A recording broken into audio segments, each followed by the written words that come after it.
नमस्कार दोस्तों, current affairs के इस वीडियो में आपका स्वागत है। आज है 27 सितंबर 2020 और 27 सितंबर 2020 से जितने भी करंट अफेयर्स के क्वेश्चन हैं जो राष्ट्रीय एवं अंतर्राष्ट्रीय स्तर के हैं उसको आज हम डिस्कस करेंगे। और दोस्तों, इस वीडियो का अगर आप पीडीएफ डाउनलोड करना चाहते हैं तो हमारे टेलीग्राम चैनल से डाउनलोड कर सकते हैं। टेलीग्राम एप्लीकेशन में सर्च कीजिए हमारा बिहार एचबी और चैनल को ज्वाइन कीजिए, वहाँ पे आपको सारे दिन का पीडीएफ मिल जाएगा। और दोस्तों, इस वीडियो के लास्ट में मैंने रिवीजन का 2 प्रश्न रखा है जिसका आंसर आप लोग को कमेंट बॉक्स में देना है, तो वीडियो लास्ट तक जरूर देखिए। तो चलिए शुरू करते हैं। तो दोस्तों, आज का पहला प्रश्न है, हाल ही में भारत और किस देश के बीच जीमैक्स नामक अभ्यास शुरू किया गया है? तो जीमैक्स नामक अभ्यास शुरू हुआ है भारत और जापान के बीच। सी ऑप्शन इसका सही हो गया। भारत और जापान समुद्री द्विपक्षीय अभ्यास जीमैक्स का चौथा संस्करण उत्तरी अरब सागर में 26 सितंबर 2020 से शुरू हुआ है। यह अभ्यास भारतीय नौसेना और जापानी समुद्री आत्मरक्षा बल के बीच द्विवार्षिक रूप से आयोजित किया जाएगा। जनवरी 2012 में समुद्री सुरक्षा सहयोग पर विशेष ध्यान देने के साथ जीमैक्स श्रृंखला की शुरुआत की गई थी और जीमैक्स का आखिरी संस्करण अक्टूबर 2018 में आयोजित किया गया था। ठीक है। अब दोस्तों, नाम आया जापान का, तो चलिए इसके बारे में जानते हैं। तो देखिए, ये है जापान का फ्लैग। जापान की राजधानी टोक्यो है, मुद्रा येन हो गया, प्रधानमंत्री है योशिहिदे सुगा। ठीक है। और जापान का ओसाका शहर को जापान का मैनचेस्टर कहा जाता है। जापान के क्योटो में 1997 में क्योटो प्रोटोकॉल हुआ था जो कि CO2 को कम करने के लिए आयोजित किया गया था। नागोया शहर जापान में वाहन उद्योग के लिए प्रसिद्ध है। और हिरोशिमा में 6 अगस्त 1945 को लिटिल बॉय नामक परमाणु बम गिराया गया था। और नागासाकी में 9 अगस्त 1945 को फैट मैन नामक परमाणु बम गिराया गया था अमेरिका के द्वारा। ठीक है। अगला प्रश्न है, भारत और कौन सा देश साथ मिलकर उच्च तकनीक वाले हथियार प्रणाली को विकसित करेगा? तो भारत और इजराइल मिलकर। ठीक है, भारत और इजराइल मिलकर उच्च तकनीक वाले हथियार प्रणाली को विकसित करेगा। भारत और इजराइल अब उच्च तकनीक वाले हथियार प्रणालियों का सह विकास और सह उत्पादन करेगा और उसे अन्य मित्र देशों को निर्यात करेगा। ठीक है। और दोस्तों, नाम आ गया इजराइल का, तो चलिए इसके बारे में जानते हैं। तो इजराइल एक एशियन कंट्री है। इजराइल की राजधानी यरूशलेम है। राष्ट्रपति है रेवेन रिवलिन, प्रधानमंत्री है बेंजामिन नेतन्याहू।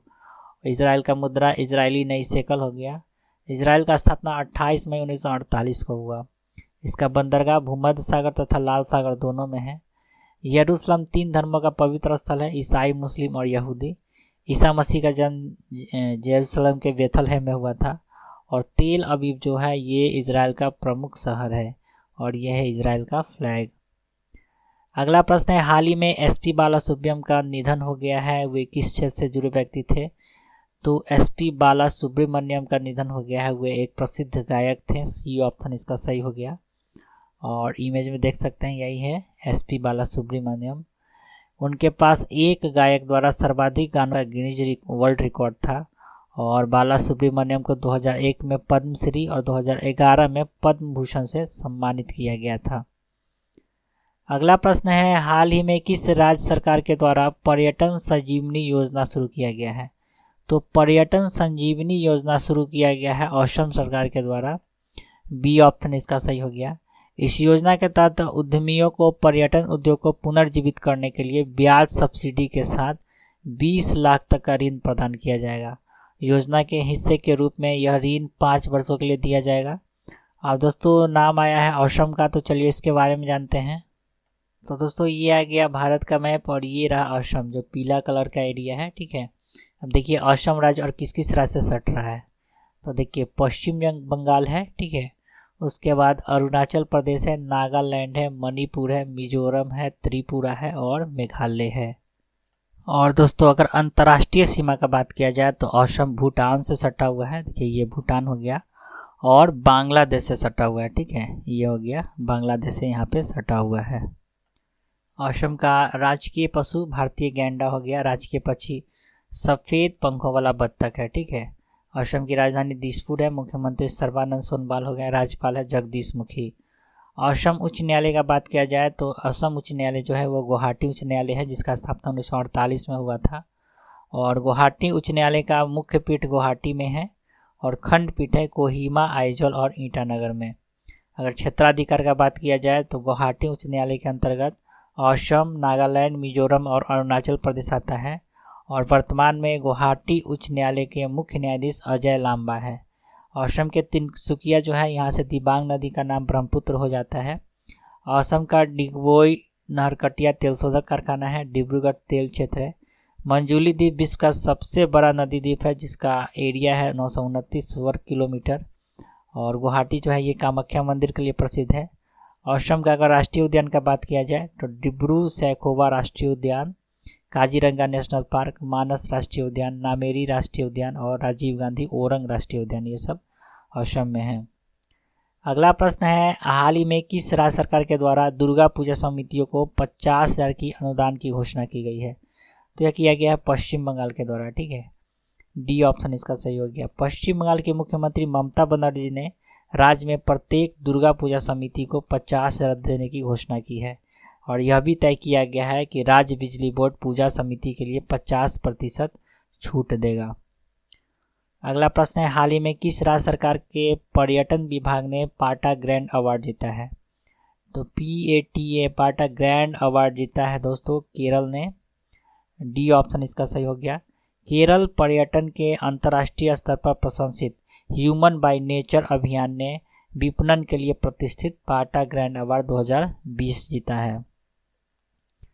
अगला प्रश्न है, हाल ही में किस राज्य सरकार ने राज्य पुरोहित कल्याण प्रकल्प योजना को मंजूरी दी है? तो राज्य पुरोहित कल्याण प्रकल्प योजना को मंजूरी दी है पश्चिम बंगाल ने। ये ऑप्शन इसका सही हो गया। पश्चिम बंगाल मंत्रिमंडल ने राज्य पुरोहित कल्याण प्रकल्प योजना को मंजूरी दी है। इस योजना के अंतर्गत 1000 मासिक भत्ता और लगभग 8000 सनातन ब्राह्मण पुजारियों को मुफ्त आवास आवंटन किया जाएगा। अगला प्रश्न है, हाल ही में किस व्यक्ति को ज्ञानपीठ पुरस्कार से सम्मानित किया गया है? तो ज्ञानपीठ पुरस्कार से सम्मानित किए गए हैं अकिंतम अच्युतम नंबूदिरी को। ठीक है, ये ऑप्शन इसका सही हो गया। और ये जो अकिंतम अच्युतम नंबूदिरी है, ये जाने माने मलयालम कवि हैं। और दोस्तों यह जो है ज्ञानपीठ पुरस्कार पाने वाले 6ठे मलयालम लेखक हैं।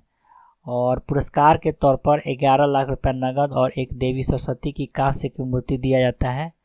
और इन्हें 2017 में पद्मश्री से भी सम्मानित किया गया था।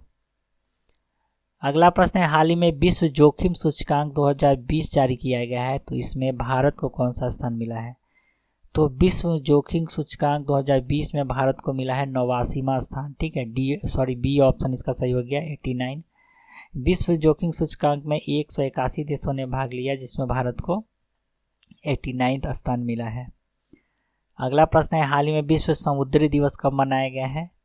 तो 24 सितंबर को मनाया गया विश्व समुद्री दिवस। सी ऑप्शन इसका सही हो गया। विश्व समुद्री दिवस 2020 का विषय है एक अस्थायी ग्रह के लिए अस्थायी शिपिंग। ठीक है, अगला प्रश्न है, हाल ही में विश्व फार्मासिस्ट दिवस कब मनाया गया है? तो विश्व फार्मासिस्ट दिवस मनाया गया है 25 सितंबर के दिन। डी ऑप्शन इसका सही हो गया।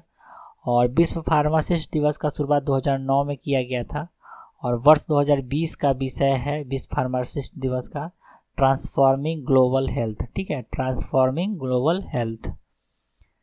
अगला प्रश्न है, हाल ही में कहां पर भारत ने अपनी स्वदेशी रूप से विकसित परमाणु सक्षम सतह से सतह पृथ्वी 2 मिसाइल का रात्रि सफल परीक्षण किया है? तो यह परीक्षण किया गया है उड़ीसा में। बी ऑप्शन इसका सही हो गया।